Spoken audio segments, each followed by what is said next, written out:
मित्रांनो, मी तुम्हाला बोललेलो होतो ना की नवीन ब्लॉग व्हिडिओ घेऊन येणार आहे म्हणून. आता मी चाललो आहे ब्लॉग व्हिडिओ बनवायला. हाय मित्रांनो, हा आमच्या गावाकडील नजारा.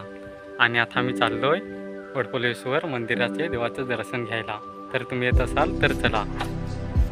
तर मित्रांनो, आता पाऊस लागलेला आहे म्हणून आम्ही थांबलो आहे. थोड्याच वेळाला थांबेल का आम्ही निघणार आहेत वडपोलेश्वर मंदिरात देवाचं दर्शन घ्यायला. मित्रांनो, मी गावातच आहे ना म्हणून मी चालत चाललो आहे. तुम्हाला यायचं असलं ना तर मी थोड्याच वेळात तुम्हाला रस्ता सांगणार आहे कसं यायचं ते. हां का मित्रांनो, ही वडपोलेश्वर महादेव मंदिराकडे जाणारी पाटी आहे. तर जायचं असलं ना तर हा रस्ता आहे. तर ह्या रस्त्यालाच जायचं आणि ते बघा तिकडे मंदिर दिसतंय. तर आपले आता त्या मंदिराकडे जाऊ.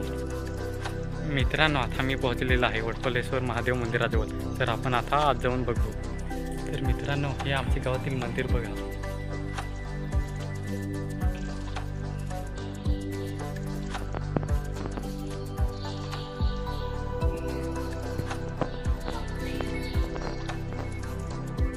मित्रांनो, ही महादेवाची पिंडी आहे.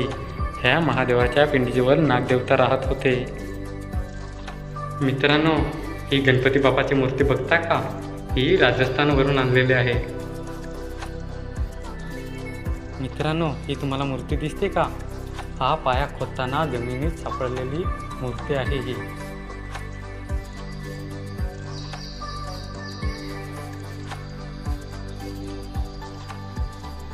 मित्रांनो, इथे कसं यायचं ना ते तुम्हाला मी सांगतोय. हां का, वाड्याला यायचं. वाड्यावरून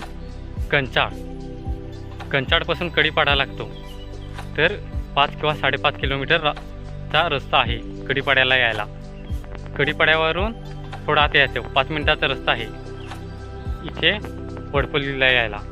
तर वडपोलीला आल्यावर तिथे पाटी जर तुम्हाला मी दाखवलेली आहे ना, ती पाटी बघून या मंदिराजवळ यायला रस्ता आहे.